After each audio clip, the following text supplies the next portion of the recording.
All right, so you're here because you want to really get a grasp on the tech that matters, and you want to do it without wasting a lot of time, right? And that's what we're all about. Today, we're going to jump right into what might be a really huge shift in AI. We're Yeah. talking about the emergence of these specialized AI agents. So think about like having AI that can just really nail coding or managing your calendar or Yeah. crunching complex data, even handling like customer service interactions and like doing all that really, really well. Yeah. I think what really strikes me is just how quickly these individual AI capabilities are advancing. You see agents being built with all sorts of cutting edge technology. Each one's like a specialist in its own little domain. It's kind of they're promising this this vision of automating these really, really complex tasks. It's amazing. Yeah, totally. Yeah, And great. and this is like the big question, right? Like what happens when all of these AI specialists need to work together? Because right now it's kind of mess, to be honest. Like they're built on all these different platforms by different companies, like they're speaking totally different digital languages. So it's like having this like dream team of experts, but they can't actually talk to each other. They're like stuck in their own little bubbles or silos, and that really limits what they can do together. Yeah. You hit the nail on the head. Like this whole lack of communication between AI agents as more and more of them come online, it's becoming a real bottleneck. It's Mhm. actually holding back progress. So think about something like onboarding a new employee, something everybody's familiar with, right? You've got HR systems and IT and finance and training modules. It's like this whole chain of tasks. Hmm. And if you wanted to completely automate that with AI, all of those different agents would have to be able to pass information back and forth smoothly. Like without that, you're stuck either doing things manually or building these really fragile one-off connections, which are really expensive and a total nightmare to maintain. Okay, so that's the core problem, right? And Yeah. and this is exactly what Google's trying to solve with their agent to agent protocol. We call it A2A for short.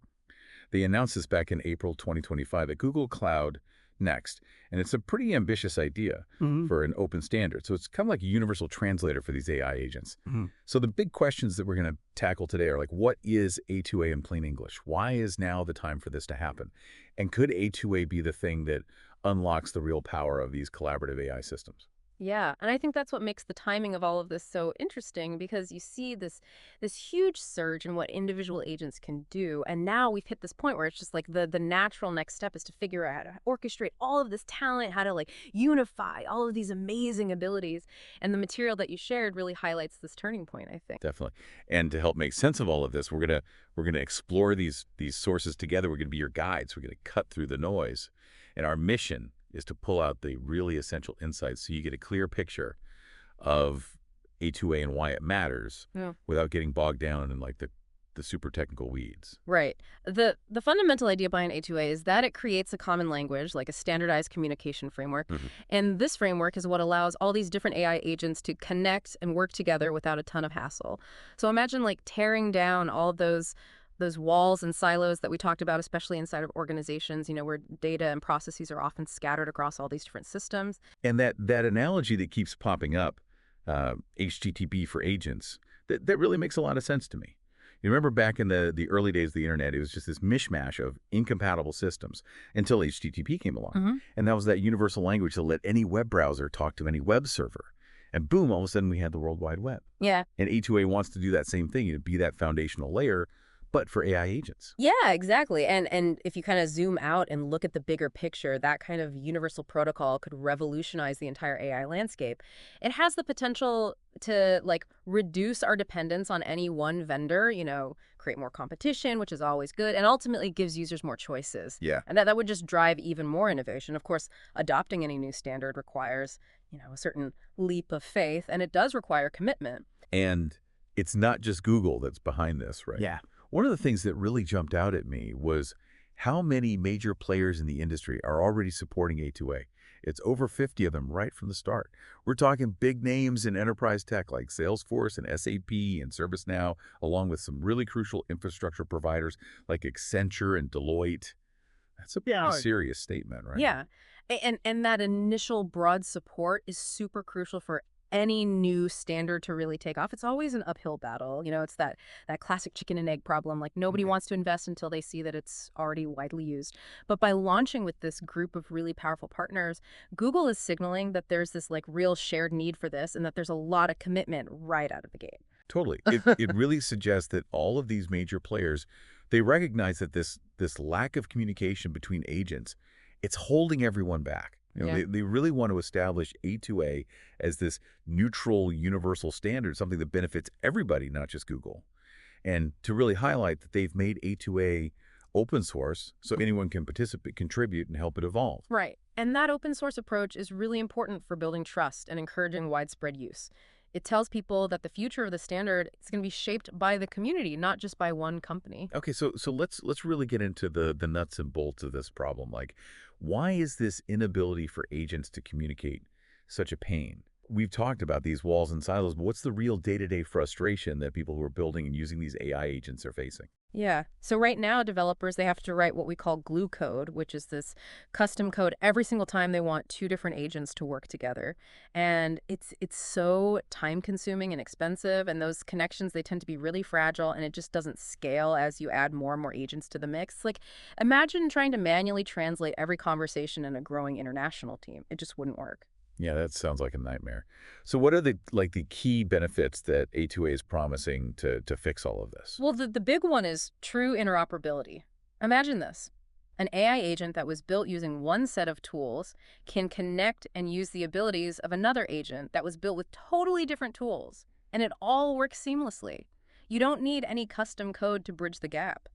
That's what A2A provides. It's like the common ground, the standardized agreement for how all these interactions should happen. That sounds pretty revolutionary. What else does it make possible? Well, it encourages this idea of building AI systems using smaller, really specialized components. So instead of trying to create these massive agents that do everything, you can have smaller agents that are really, really good at just one specific thing. You might have one agent that's amazing at pulling information out of PDFs, or another one that's an expert at interacting with legacy systems, or even just a really simple one that handles currency conversions. And then your more general purpose agents can just call on these specialists whenever they need them via A2A. It's kind of like how modern software uses microservices, these small independent services that work together.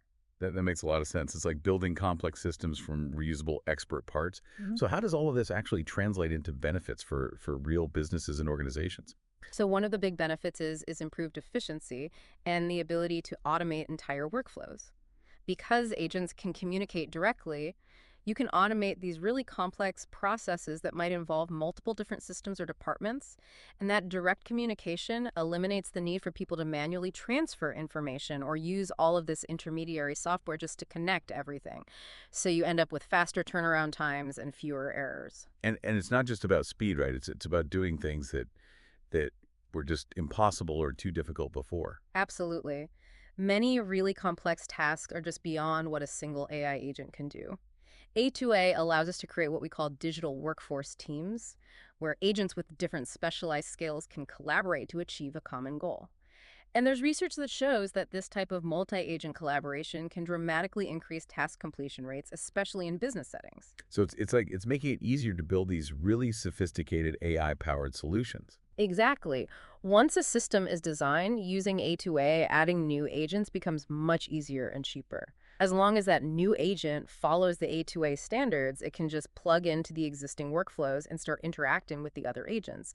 There's no need for a lot of custom integration. It's plug and play. And what about the more practical considerations for businesses? Things like security and making sure that A2A fits into their existing tech infrastructure. Well, A2A was designed with enterprise needs in mind from the beginning. So it has built-in support for security, things like authentication and authorization. It's kind of similar to the open API standards that are used for web services. And it leverages familiar web technology, so it's much easier to integrate with existing IT systems and security frameworks. So companies don't have to completely rebuild everything from scratch. That's the goal. And ultimately, it gives organizations a lot more flexibility. They're not locked into a single vendor. They can pick and choose the best agents from different providers and have them all work together thanks to A2A. Okay, let's get a bit more into the technical weeds here.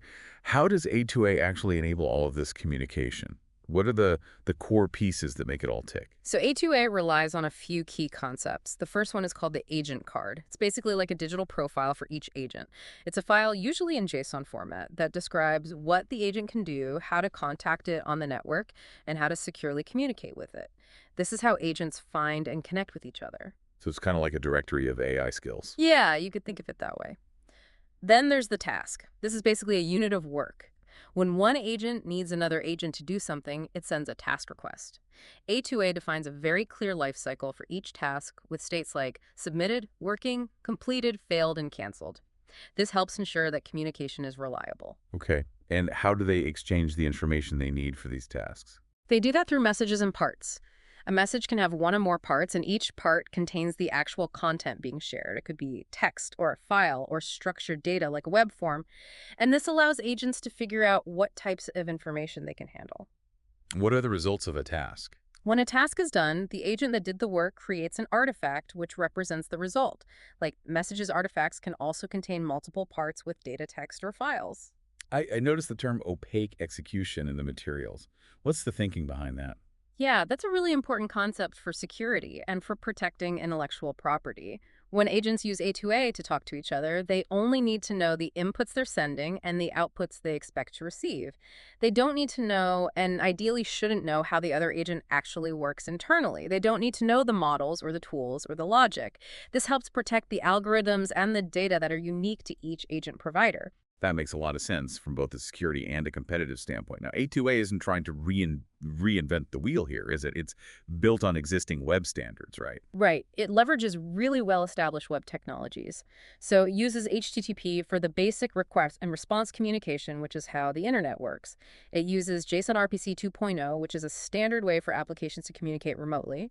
And it uses server-sent events, or SSE, to send real-time updates from the server to the client. So why is using these existing standards a good thing?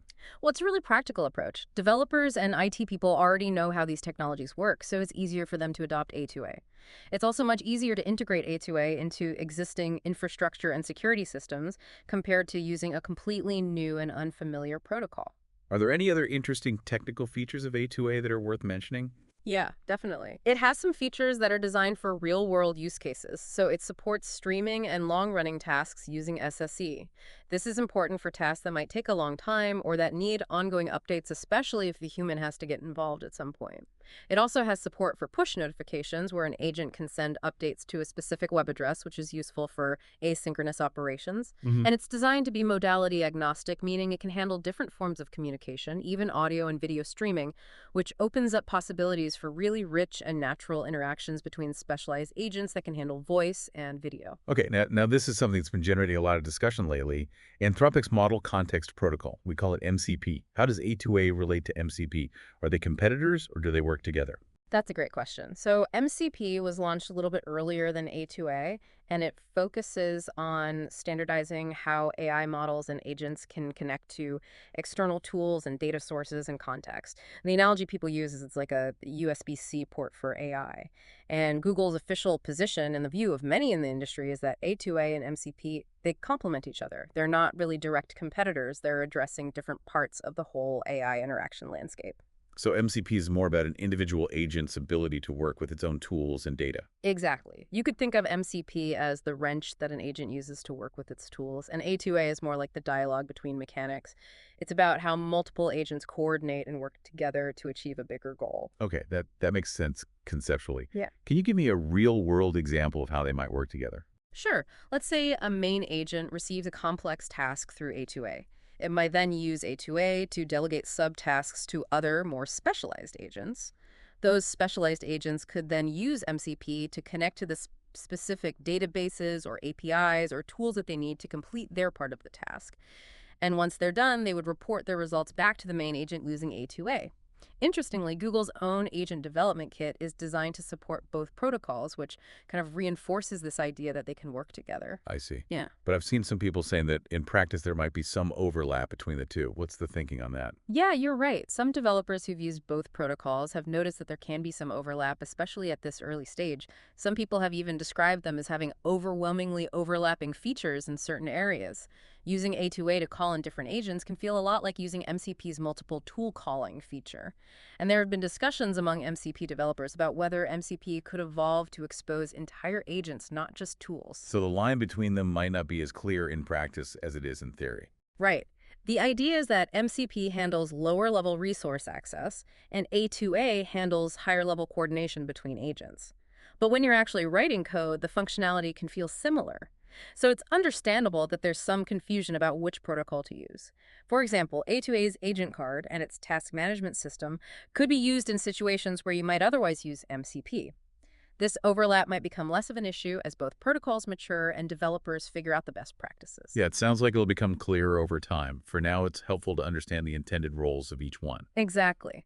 Think of A2A as the language for conversations between AI agents and MCP as the way for an individual engine to connect to the outside world. Okay, so let's move on to the really exciting part. What could A2A actually do in the real world? What are some concrete examples? So one of the biggest areas is streamlining enterprise processes. Remember our employee onboarding example. With A2A, you could have a specialized agent that scans resumes and then automatically passes qualified candidates to another agent that schedules interviews.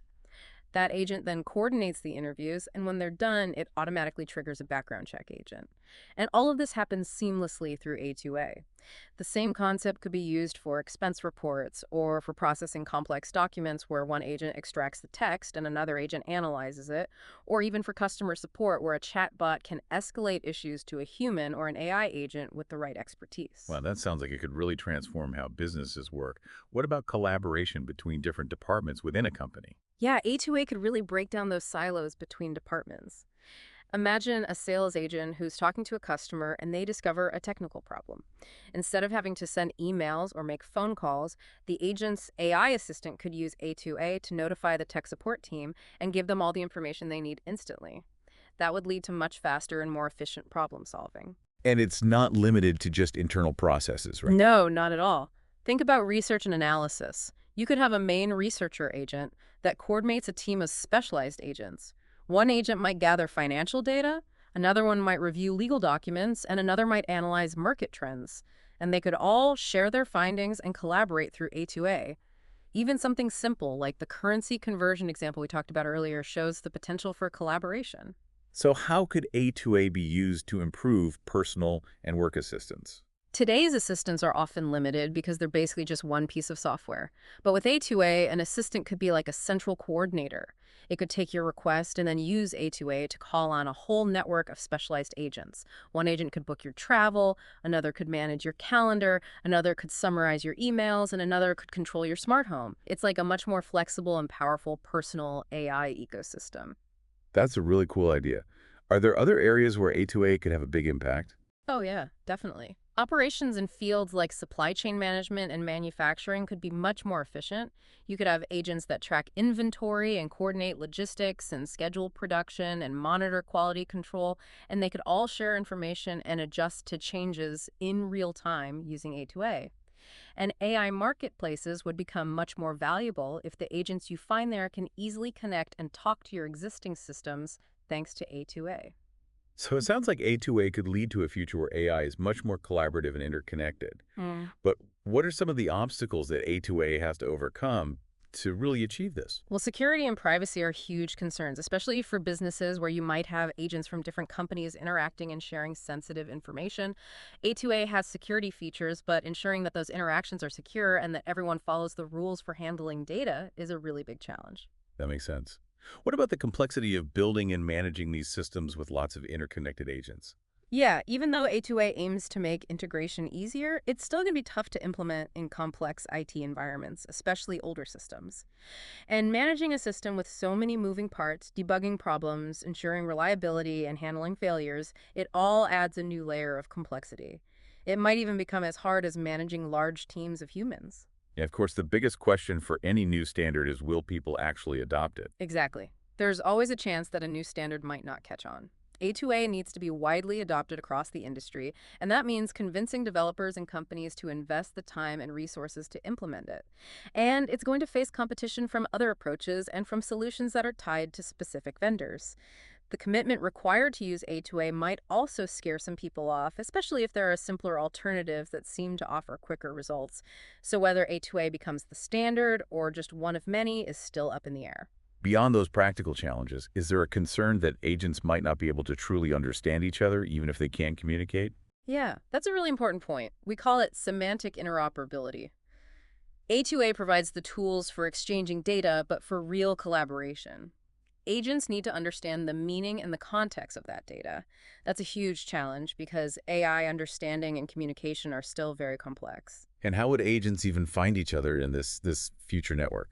So agent cards are a starting point because they let agents advertise their abilities, but we're probably going to need more sophisticated ways for agents to connect beyond manual configuration. However, some people see A2A's built-in discovery mechanisms as an advantage over MCP in this regard. Okay, so despite all of these challenges, what could be the really big impact of A2A if it does succeed? If A2A is widely adopted, we could see this amazing ecosystem of specialized AI agents that you can easily find and combine to create completely new applications. It could accelerate AI innovation because it would be much easier to build complex multi-agent systems. We might even see a shift away from big monolithic AI models towards smaller, more specialized agents that work together. For businesses, it could mean a whole new level of automation and intelligence. And because A2A is open source, the community can play a big role in shaping its future. And finally, A2A could provide the framework we need to take advantage of the advancements in AI reasoning, planning, and memory in these collaborative settings. It sounds like the success of A2A depends on striking a balance between having a strong standard and allowing for flexibility and innovation in AI. And of course, we need the right tools and security measures and governance frameworks to support it. Absolutely. It's about building a solid foundation that can support this constantly evolving world of intelligent agents. So to sum it all up, what's the main message about A2A that our listeners should take away? The key takeaway is that A2A is a major initiative with a lot of support from the industry, and it's trying to solve a really crucial problem in AI: how to get different agents to communicate and work together. It's an open standard that uses familiar web technologies, and it aims to break down the barriers between different types of agents and different vendors. And what are the main benefits it's trying to achieve? Seamless communication between agents, the ability to build modular systems using specialized agents, and the automation of complex tasks that a single agent couldn't do alone. And concepts like the agent card and the task are the building blocks of this collaboration. And to clarify the relationship with MCP one last time. The idea is that A2A handles the high-level communication between agents, while MCP lets individual agents connect to external tools and data. They're supposed to work together, but they address different parts of AI interaction. So the ultimate goal is to create this agent web where intelligent agents can connect and interact just like websites do on the World Wide Web. Exactly. It's still early days, but A2A is a really important step towards that vision of truly collaborative AI. It's definitely something to watch closely. For those who want to learn more about the technical details or even get involved in developing A2A, where should they go? The best place is the official A2A project on GitHub. It's at github.com/Google A2A. You'll find the specs and code samples and forums where you can discuss A2A with other people. Okay, so here's something to think about. If AI agents can truly work together seamlessly, how could that change not just technology, but the way we work and interact with AI in our everyday lives? What new possibilities and challenges would arise in a world where AI is truly interconnected? That's a great question. It really makes you think about the potential of this technology. Absolutely. Well, that brings us to the end of our deep dive today. Thanks for joining us.